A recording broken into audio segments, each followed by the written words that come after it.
It's so carefree. Get in the flow, don't you know that it's smooth as ice? When you're in it, moving twice as nice, gliding through the world for all to see. Get in the flow like the wind blows through the trees, like a river running with great ease on a silky sunlit day. It's so carefree. Get in the flow, don't you know that it's smooth as ice? When you're in it, you're moving twice as nice, gliding through the world for all to see. Gliding through the world for all to see. Gliding through the world for all to see.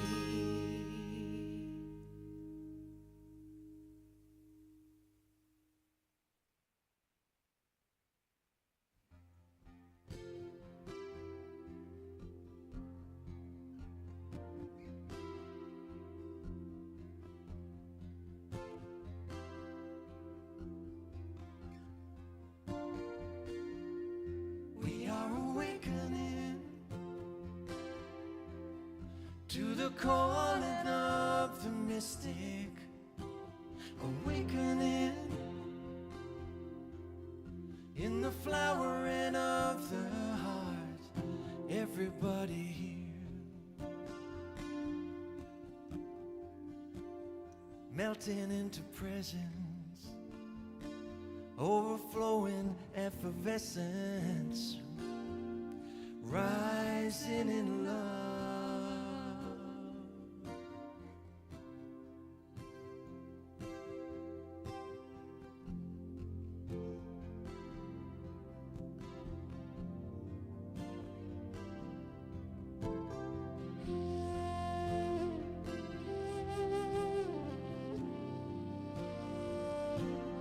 We are awakening to a long forgotten memory. Dawn is breaking,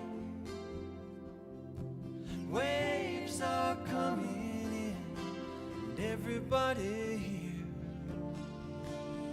standing in wonder beneath the rain and the thunder, rising in love.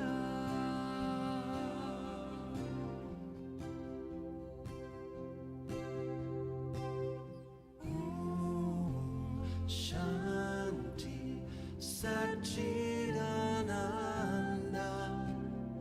Om Shanti Om. Sing together. Om Shanti Satchidananda. Om Shanti Om. Om Shanti Satchidananda. Om Shanti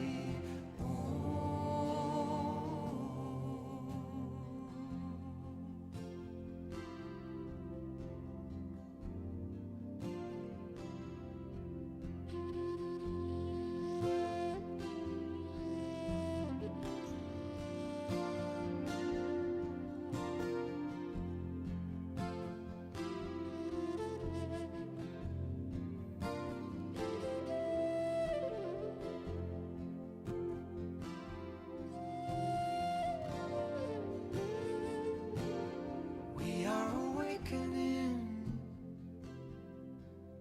to this perfect imperfection. Awakening in the oneness of it all. Everybody part of each other, sister and brother,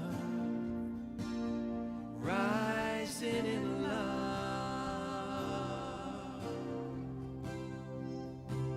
Shanti Satchidananda. Om Shanti Satchidananda.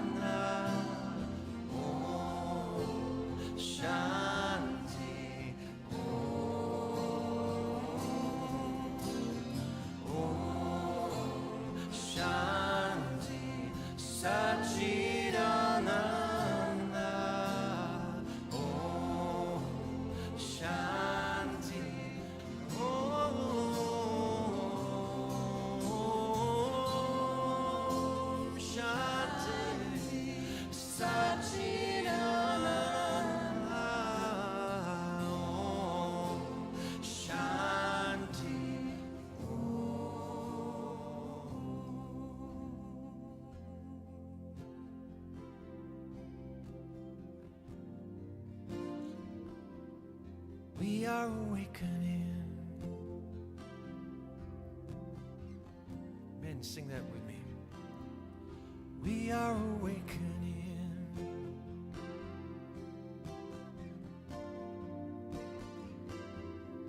We are awakening. Awakening. We are awakening. Now the women with David. We are awakening.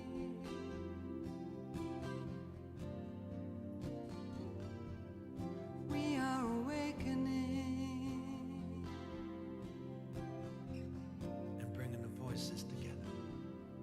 We are awakening.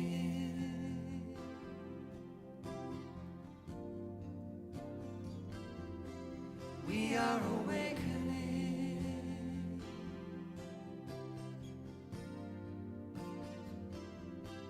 We are awakening. Awakening. We are awakening.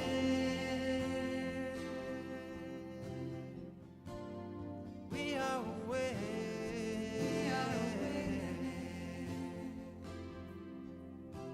Awakening. Awakening. We are awakening.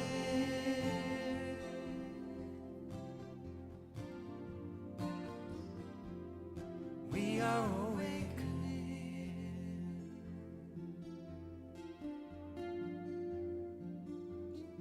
We are awakening.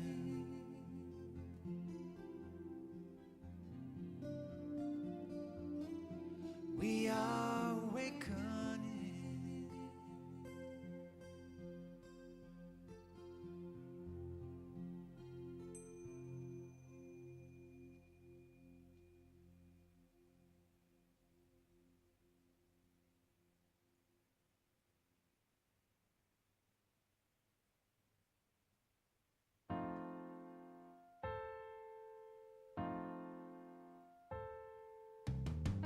Mama once told me there'd be days like this, days I'd have to weather like a storm. Once told me when the winds of change would blow strong enough, wanna tear me limb from limb, test my strength down to the core. But that wise woman, solid as an oak tree, flexible as a willow, she's strong as she can be. She told me to bend in the wind like a willow branch. Let the breeze take your arms. When you live strong and flexible, a hurricane can't tear you down. Follow the ripples as they go. Dance into the driving snow. Oh.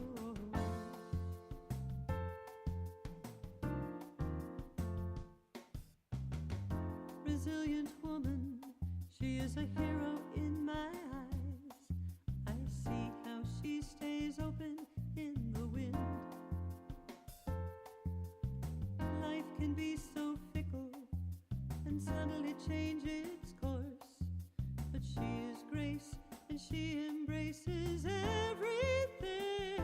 Yeah, that wise woman, solid as an oak tree, flexible as a willow,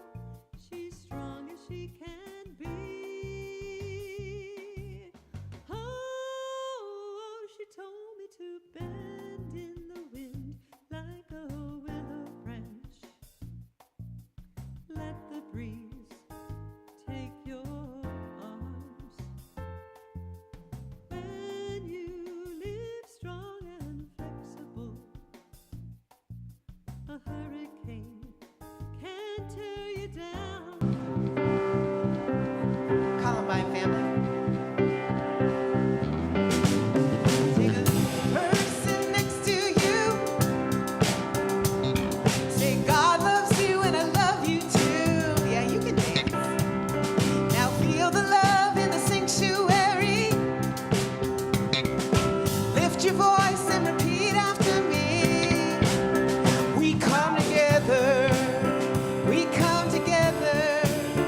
We come together. In the name of love, we come together. We come together. We come together. In the name of love. Take a look at the person next to you. Say, I recognize the God in you. Now feel the love in the sanctuary. Lift your voice and repeat after me. We come together. We come together. We come together. In the name of love, we come together. We come together. We come together. In the name of love, every walk of life, yeah. Every creed and color. In kinship we unite. In honor of the God in each other. Oh, take a look at the person next to you. Say, namaste, I bow to you. Now feel the love in the sanctuary. Lift your voice and repeat after me. We come together. We come together. We come together. In the name of love, we come together. Man, you look beautiful today. We come together. We come together. In the name of love, we come together. We come together. We come together. In the name of love, we come together. We come together. We come together. In the name of love. Good morning.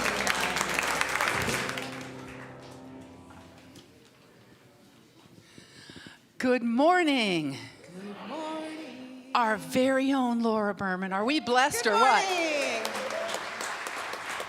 And backed, as so often, by John Stubbs and Stephen Bott. Thank you, thank you. So welcome to Unity Columbine Spiritual Center, where, centered in God, we celebrate a world of harmony, peace, and abundance for all. Let's keep the energy going. Let's jump up and sing our first joy song together.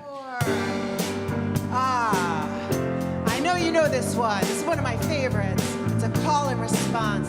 Sing if you are able. Here we go. Oh, let me love in a holy, holy way. Ah, there you go. Love in a holy, holy way.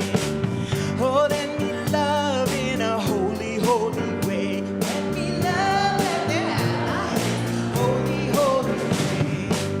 Oh, let me know that love is all around. Let me know that love is all around. Oh, let me know that love is all around. Let me know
morning, everybody. I need all the kids to come on up. We have lots of kids and we have lots of new friends. It's really cool. Hi, Arden and Ellie. Come on up. Brooks, I see you back there. Come on up. Yay. We have some more little ones coming in. Thank you, Kylie. Yay. Oops. Someone fell. Molly, are you okay? All right, I think we'll just get started. So good morning, Columbine. I think we are in for such a treat today with just all the energy that's here. So I just wanted to remind everyone that we have a family gathering next Sunday. So it's right after church. We will have childcare. And then the parents are going to meet with myself and Reverend Sue. And we're going to go over or talk about the talk of the day, which is the season for nonviolence, which is just one of my favorite seasons. So hopefully everyone will join us for that. And I'm trying to think. Oh, and we also have summer camp registration open. So you'll hear more from Ann about that a little later on. And I think you can bless us out. We love you. We bless you. We appreciate you.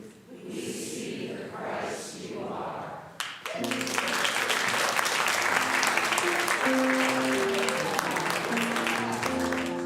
I am open, I am open, I am open to receive the love in you and me. Here we go. I am open, I am open, I am open, I am open to receive. I am open to receive the love in you and me. I am open, I am open, I am open, I am open to receive the love in you and me. Let's know it for each other. You are open to receive.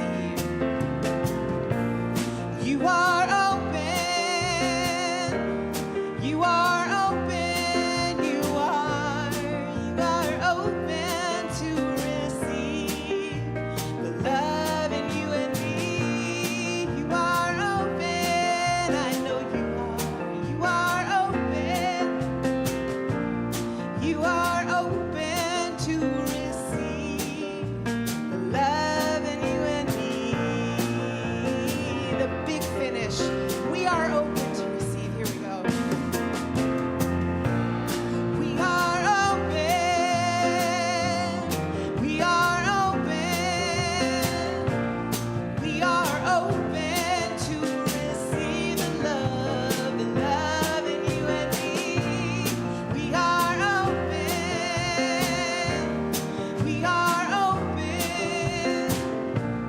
We are open to receive the love in you and me. The love in you and me. The love in you and me. The love in you and me. The love in you and me. We are open to the love in you and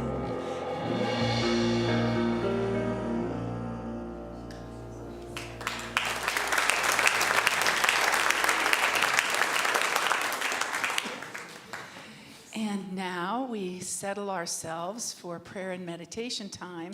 And what a beautiful message right before. And Laura and Stephen and John will provide some music, and then Reverend Sue will lead us in prayer and meditation. So settle in for this.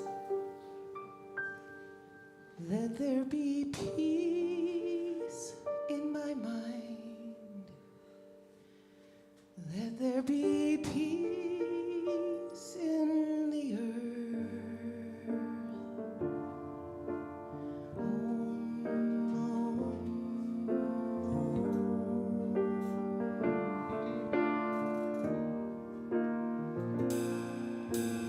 Om Shanti, Om Shanti, Om Shanti, Shanti, Om Shanti, Om Shanti, Om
So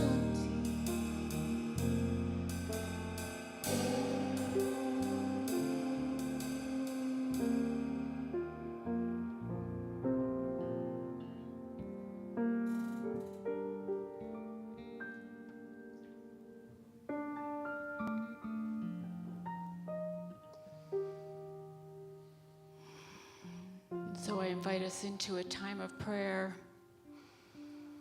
Gently close your eyes if you feel comfortable doing that. Take a deep, cleansing breath. Just allow yourself to be in that space of Om, that first sound, being fully present here, knowing we are holy and whole. Sweet Spirit, we are grateful this morning for the energy that is here in the room, for the energy that is coming through our live stream, for all the souls that are here, hungry for a message, hungry for you, Spirit, hungry for that love and that peace that is within each one of us, longing to express and longing for it to come forth through us and as us. And so, Spirit, we are here this morning to pause and live in this moment, this present moment where Spirit is, where Spirit moves, where Spirit expresses as us. We are so very blessed to have this awareness for however long we stay present to it. That as we breathe into this moment, we know that that is the moment where Spirit dwells in the present. We hold this space of love and peace for ourselves. We hold this space of love and peace for our community. We hold this space of love and peace for all beings on our planet. We hold this space of love and peace for all of those who are challenged, who are suffering, who are on our prayer list and have issued prayer requests in our prayer box. We hold this space that love and peace is ours innately, is what we are, who we are. And so I invite us all to spend a couple minutes in the silence, holding this space, knowing we are whole, knowing we are holy, knowing we are love and peace itself.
Speaking of roots, two-thirds of our Bible is the Hebrew Scriptures. And so I am so pleased and honored to introduce to you this morning our guest speaker, who is Rabbi Jamie Arnold. He comes to us from Congregation Beth Evergreen. He's been there he's in his 25th year. He moved to Colorado in 2005 from Western New York. He's got a lot of credentials, and I won't go over all of those, but he's the core faculty of the Kabbalah Experience since 2013, and he was named the Leader of the Year for his efforts in spearheading the creation of a shelter program for the unhoused population by building an interfaith coalition of congregations to take turns providing hospitality. So he's got a big, big heart. And we are so blessed to have him. His hobbies are skiing, mountain biking, and rides a motorcycle, for those of you that resonate with that. And he's also a musician and songwriter, and his favorite tree is the Bristol cone pine. Who knew? So help me welcome Rabbi Jamie Arnold.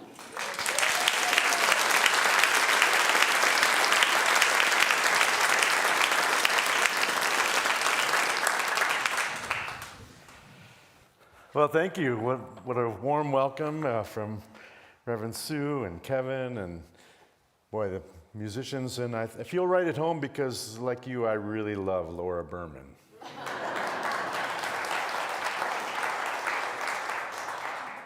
So we have a tradition in Jewish culture where we learn with questions. So I'm going to offer 4 questions for us to engage together this morning. The first is, how do you image the divine? Small question, right? The second is how does our biblical tradition image God? The third question is, how come we left the Garden of Eden? And the fourth one, how do we get back? Right? So just take a moment and think, how do I image God?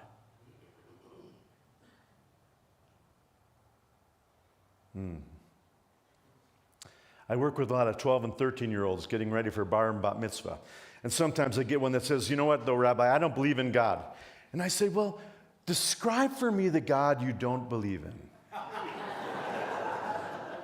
And they start talking about, a heavenly parent or grandparent or great-grandparent, mostly male, mostly judgmental, and mostly powerful. And I say, I don't believe in that God either. And they're like, oh.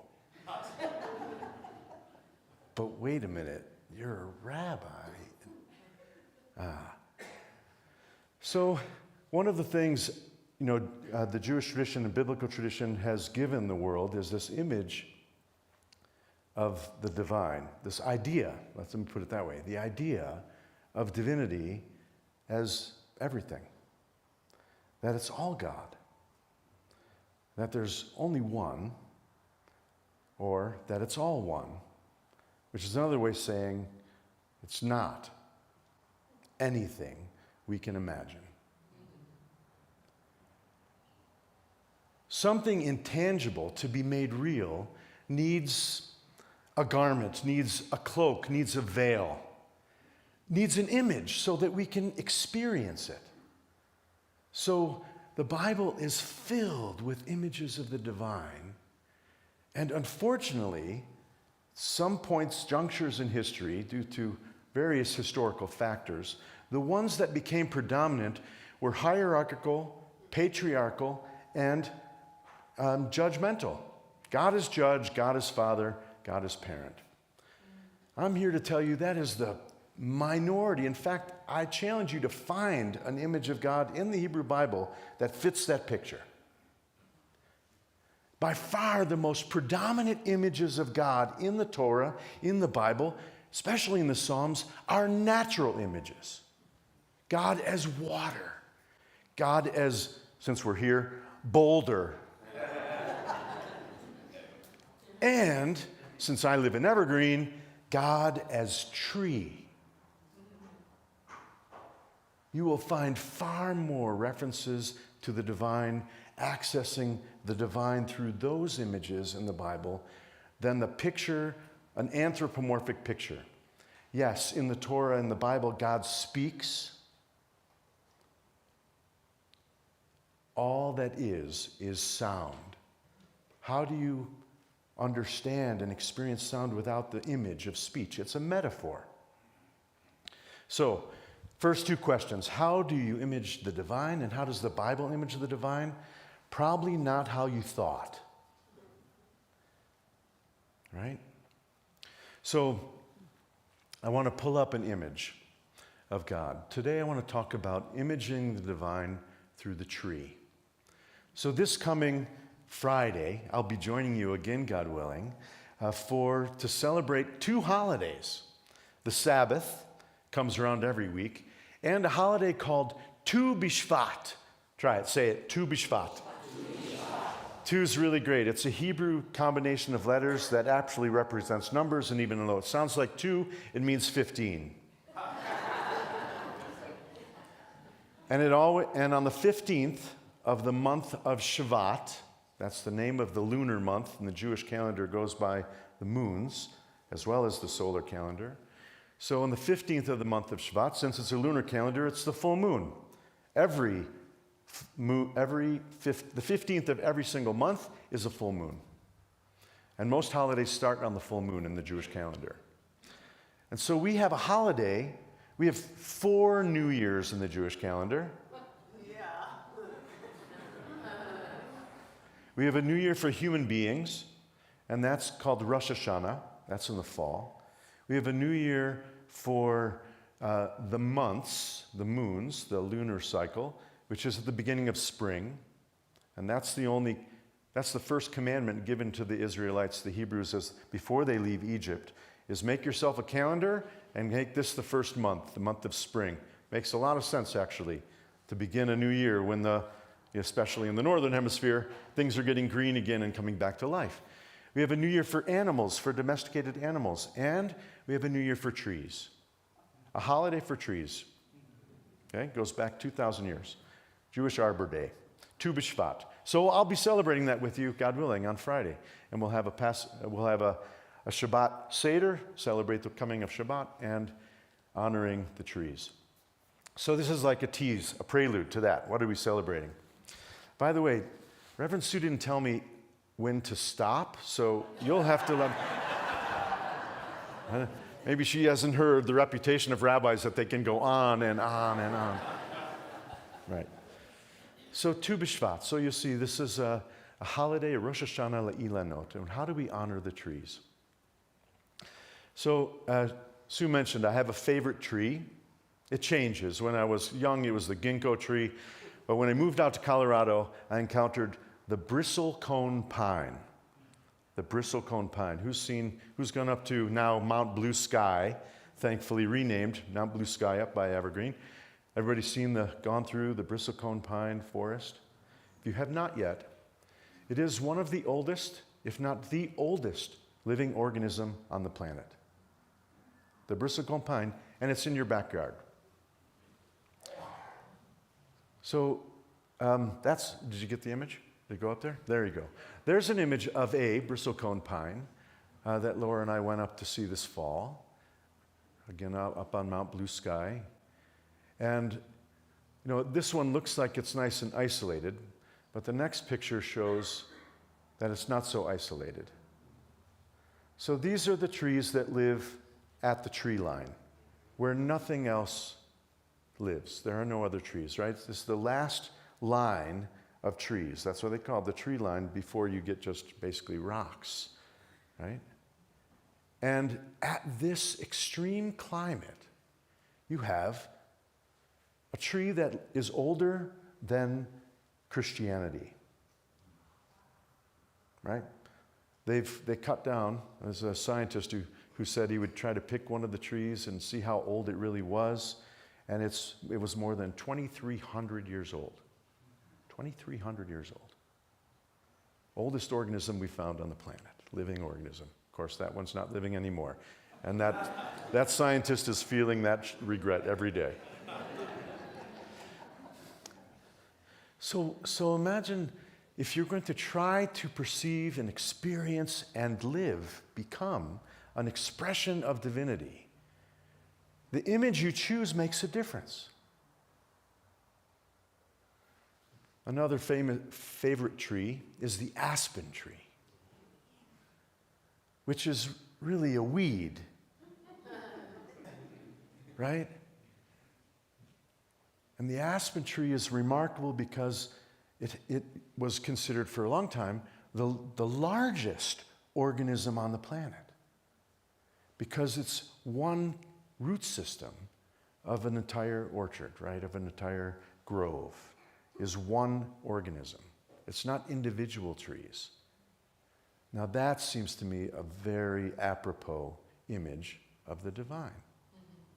It looks like we're, 100 whatever people here, individuals standing on our own with our own individual root system, and yet underneath the surface, we're all one organism. And isn't that true for not just all of, the Front Range community or people who show up for church or synagogue, but all of humanity and maybe all of life on earth? I want to read you a bit of a poem. This is a poem called Trees by Howard Nimerov. Trees. To be a giant and keep quiet about it. To stay in one's own place and to stand for the constant presence of process and always seem the same. To be as steady as a rock and always trembling. Having the hard appearance of death with the soft, fluent nature of growth. One's being deceptively armored, one's becoming deceptively vulnerable. To be so tough and take the light so well. Freely providing forbidden knowledge of so many things about heaven and earth for which we should otherwise have no word.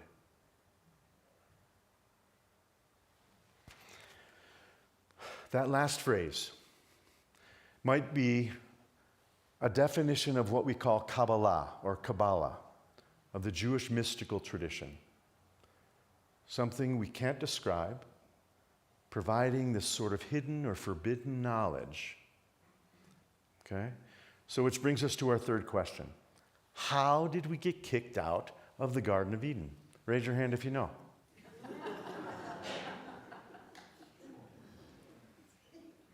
You probably heard a story about a snake and, talking to Eve, and Eve taking from the fruit of the forbidden tree, the tree of knowledge of good and evil. Okay, so they've done some reading, so that's good. Yes, and there's another tree that's named in the Garden of Eden, named in the first chapters of Genesis, the tree of life. The tree of life.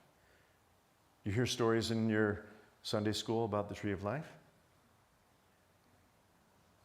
No. But I bet you heard about the tree of knowledge of good and evil. That got us kicked out of the Garden of Eden, right? There's also a thing, a whole church created this thing about, the sin of sexuality that got it kicked out of the Garden of Eden.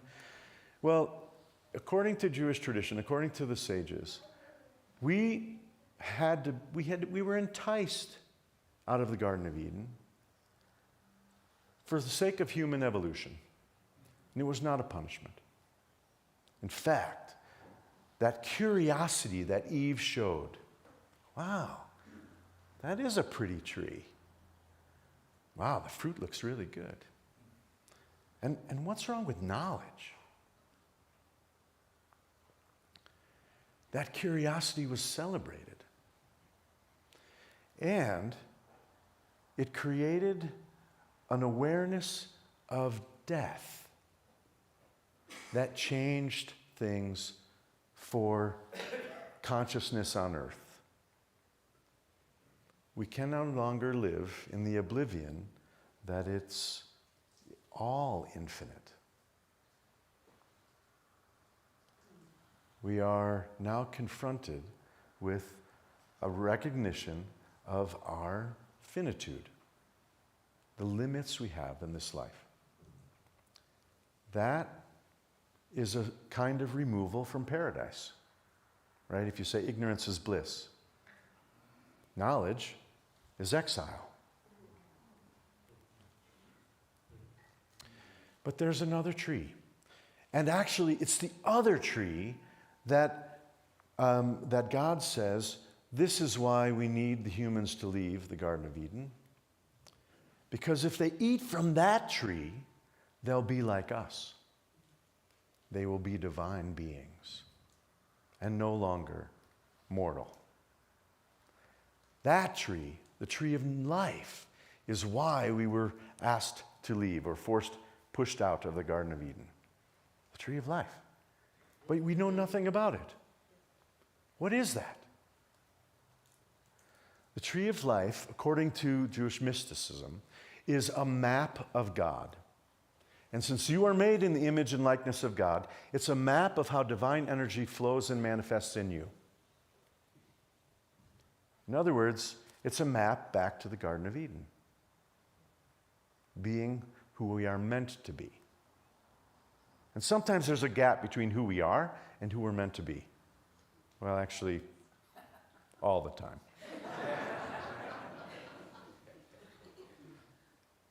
But there are two trees that are part of us. There are two aspects or layers of consciousness, layers of self, that are always a part of us. So there is the tree of life, which is infinite and pure and divine, right? This is where you say, the Christ in you. You are the Christ, right? You would say that? So we say, you're made in the image of God. You are, and in our morning prayers we say, Elohai neshama shenatata bi tohorahi. My God, this neshama, this pure life force that you placed within me, she is pure. No need to fix it. As is, perfect. That's the tree of life. And we have this, we've eaten from that fig. It's a fig tree in Jewish tradition, not an apple tree. They don't have apples actually in the Middle East. And the leaves are bigger and they covered up more of our private parts. So when we ate from that fig tree of knowledge of good and evil, we became aware of imperfection. And that planted in us a fire of being better, of improving the world, not just admiring it and trembling at its beauty as is, right? So when Moses leaves Egypt, running away because he killed the taskmaster, running away from the plight of his people, from slavery, from enslavement, when Moses leaves, he encounters the divine telling him, you need to go back and make it better. You need to go back and tell Pharaoh to let them go. It's not to let them go. We wouldn't have left on our own. We're pretty stubborn that way. To force the slaves free. You have to tell Pharaoh not just to let them go, but to send them out. How did God appear to Moses in that scene? A burning what? Okay, so it's a small tree. But this is the knowledge that slavery is wrong. And it needs to change. And that's the knowledge that comes from the tree of knowledge of good and evil. That's the knowledge that recognizes we are in exile. We have not perfected living with one another like the aspen trees have perfected living with one another. That's the knowledge. And that's a good knowledge, even though it exiles us from a sense of, it's all good. Let's sing Kumbaya around the campfire. It's all good, right? That's the tree of life. Knows that there's something essentially pure and good about us and about the world. And a tree of knowledge of good and evil saying, and we can do better. So the Kabbalists spent centuries mapping out this tree of life to get us back to the Garden of Eden. So I have a sculpture here. So it's a little bit less tangible than a bristlecone pine. But it might look familiar to you as students of biology, genetics, physics. Anyone? Chemistry. Chemistry, why? Because it's atoms and molecules are chemistry. Okay. So there are atoms, energy centers, and pathways between those energy centers that hold them together, that create a sort of cohesion. Yes? And it also is designed to look like the double helix structure of a DNA, right? And if you're familiar with the Vedic or Hindu and Buddhist systems of the chakras, so the 7 chakras are paired in this system as well. And it's just a more detailed map of the chakras. And this maps out the flow of energy from absolutely intangible, infinite energy, or you might call quantum reality, to the physical, or you say manifestation, or embodiment of those pure, infinite, unbounded potential, right? Everything in potential, anything can be, until the physical reality that we experience, the empirical world. How does it go? It's an ancient question, right? How did the infinite become finite? That's Plato and Aristotle. And they drew on Plato and Aristotle when they mapped this out. And then how do you reverse the direction? This is the piece the Kabbalists incited. Then how do you make that finite being, you and me, community, infinite again? How do we return it to God? So that part you guys got to figure out. I just give you the... I think it starts with a reimagination of divinity, right? We need to first we can tap our psalms and the biblical poetry and one another and this incredible natural world to reimagine how we understand the infinite, right? And we also need to so here's another piece. Why, you should have been asking this before, why would we celebrate a new year for the trees in the middle of winter? So the answer is in the land of Israel, in Haaretz, in the olive trees. So they go dormant, right, around November. And then the leaves start to bud, February, March. But the Kabbalists realize that at this time of year, this week, the sap begins to rise in the olive trees, that there's movement, there's energy flow inside the tree that you cannot see before it manifests as leaves. So they chose this time of year to celebrate the renewal, the birth of trees, because so much of rebirth, renewal, happens outside of our vision, right? Happens inside. What's the oldest part of a tree? The core, not the roots. The tips of the roots are as young as the new growth and branches at the top. Often Judaism is presented as the roots of the tree of Christianity, right? That was either grafted or supplanted. You have this whole debate among scholars, onto. But the oldest part of the tree is the core. Whether you're the roots or the branches, you have equal access to that core. And that's what Kabbalah is highlighting for us. And that's why Kabbalah in the last 20, 30 years has been made accessible to whether you're Jewish or not.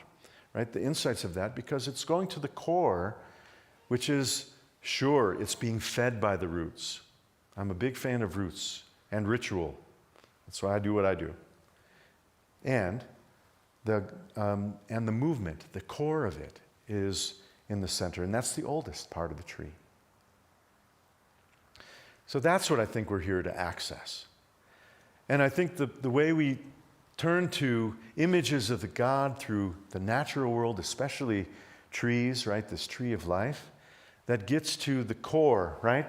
The molecular core, right? As well as the physical core of the tree, that we can tap and make those energies flow in new ways. And our world is desperately in need of that, of accessing that core.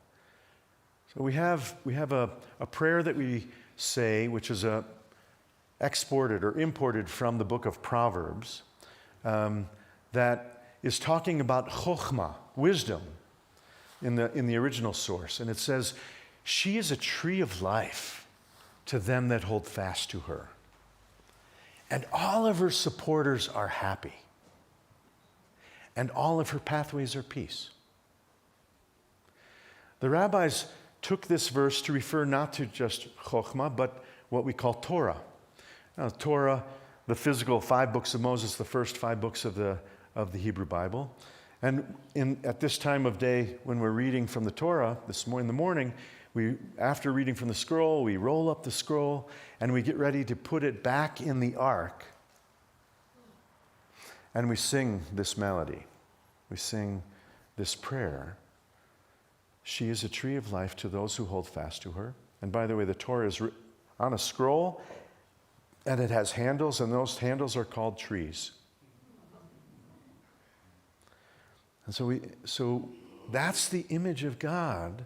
And by the way, the menorah, some of you may have done a little Hanukkah, right? The original menorah is in the shape of a tree. A tree of life, a bush that burns without being consumed, without consuming itself. So you have that fire, you know what's right and what's wrong. You know you are called upon to do your part, to do what's right, but don't burn yourself out doing it. That's the message of Hanukkah. So I'm going to ask Laura to come up and offer you this song. And maybe as you listen to it, and we'll put up the English words, we're going to sing it in Hebrew. But why don't you try a tree pose while you're doing it? Up you go. So how do we get back? We reimagine God. We reach towards new roots, and we stretch our branches. May it be a tree of life. And you'll know it's a tree of life. You'll know it's divine if its pathways are pathways that lead to peace. Etz chaim hi lamachazikim ba v'tomcheha meushar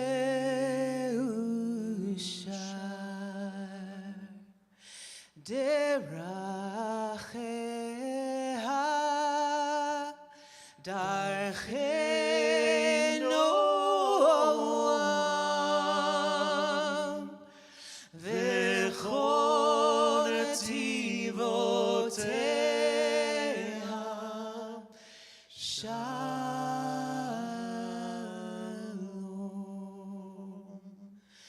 hashivenu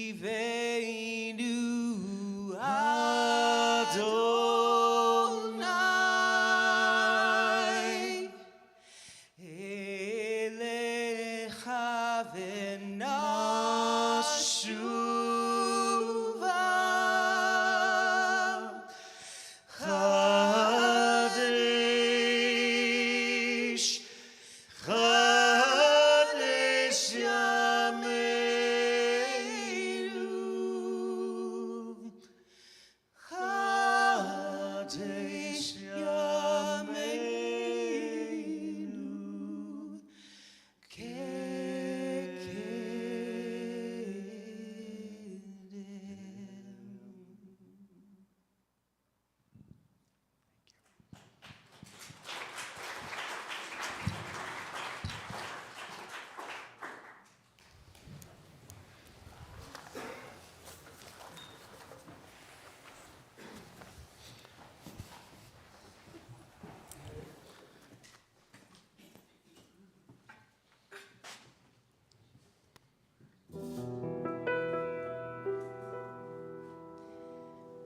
Many pray along the way. They don't stop to wonder what the world is coming to. They let something higher reveal the way to greater love. Greater love. So the truth is telling me, sing of liberation for the ones who are not free. Love can take us higher, reveal the way to greater love, greater love. So we let it wash over us, we let it make us kinder, we let it make us better, we let it be, we let it early in the morning, we let it hold us together, we let it now and forever, we let it be, we let it. Many cry along the way, oh, walking through the sadness, for the world that needs to know that love can take us higher, reveal the way to greater love, greater love. So the truth is telling me that love's the only answer, and to all humanity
Okay.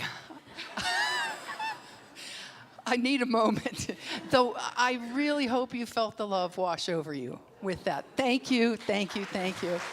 And thank you, Jamie. Whew. Let's start with our purpose statement.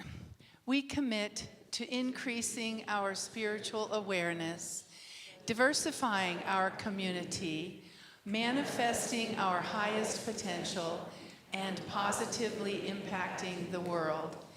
And at this part in our service, one of the ways that we focus on impacting our world is by sharing our financial gifts. So we invite you to do that at this time. There are also other ways to do it, and including on the offering bags now is a QR code. We're trying to keep up with the times. So you can use that QR code to donate directly that way. But what we do first is we bless these offerings. So please join me in that. God's love has always met and will always meet all my needs. I give freely, I receive abundantly, and I am grateful. And as the ushers pass the offering bags through the sanctuary, let's give a hello to our online viewers. We probably have fewer today than we did last week. Last week we probably had a lot more online viewers with the weather, but we're always so grateful for this technology that allows us to keep connected and to be of the same root system, even when we can't get ourselves here physically. Okay. Winter Glove Drive. Hopefully you saw your Thursday email update. And actually I should say we have more announcements today than usual, so I'm going to blitz through them pretty quickly, but I'll be available to answer questions, and you can always check your email for that Thursday update. But we are doing a glove drive for the Venezuelan refugees in the Denver area. Details are in that update. But if you can bring something by next Sunday, that will be very, very helpful, because their bodies are not accustomed to this weather, and it's been very challenging given the numbers. Feet Forward is on Tuesday, and we are low on volunteers. So please, Stephen, where are you? Stephen Wurzel is hard to miss. He will be leading that on Tuesday, so please look him up in Foss Hall if you are able to assist with that. This is a really important outreach that we do once a month to our Boulder community of unhoused fellow humans. Fourth Friday, Jamie spoke about that, and we welcome you all. We do want you to pre-register, please, and it's a potluck, so look at the list and offer to bring something to share and learn a little bit more about some of the things that Jamie shared with us today. Reverend Sue is offering a special series based on Brene Brown's book, Atlas of the Heart. It's a 5-week series, and it starts on January 31st, and details are in your update. You don't need to buy the book in order to participate, but it might be a helpful resource for you, and Pat Foss has ordered some for the bookstore that are now in. Okay, we are offering a special workshop. On February 4th, we have a guest speaker, Reverend Ed Conrad, and some of you know him because he was the founding minister for Columbine Unity, and he's offering a workshop in the afternoon, The Heart-Powered Path. So details again in your update. The word wall. If you're interested in kind of the long story about this wall, I would love to tell you about it, but just if you got a name during the White Stone ceremony or in ensuing days, we would love for you to just take one of the sticky notes, write your word for the year, and stick it on the word wall. And again, our theme is inviting close encounters. So take a closer look at the word wall out there, because this graphic is cute and very apropos. Columbine Summer Camp registration is open. There are only 25 spots, and it fills quickly. So if you know someone who would like to have their children here, jump on that now, and then other details will follow. Who are our prayer chaplains today? Betsy, and Zachary. Thank you so much for supporting our community in this way. They'll be available to you, and we'll do our best to clear out kind of quickly so you can hear yourselves. All right, let's stand now for our peace song.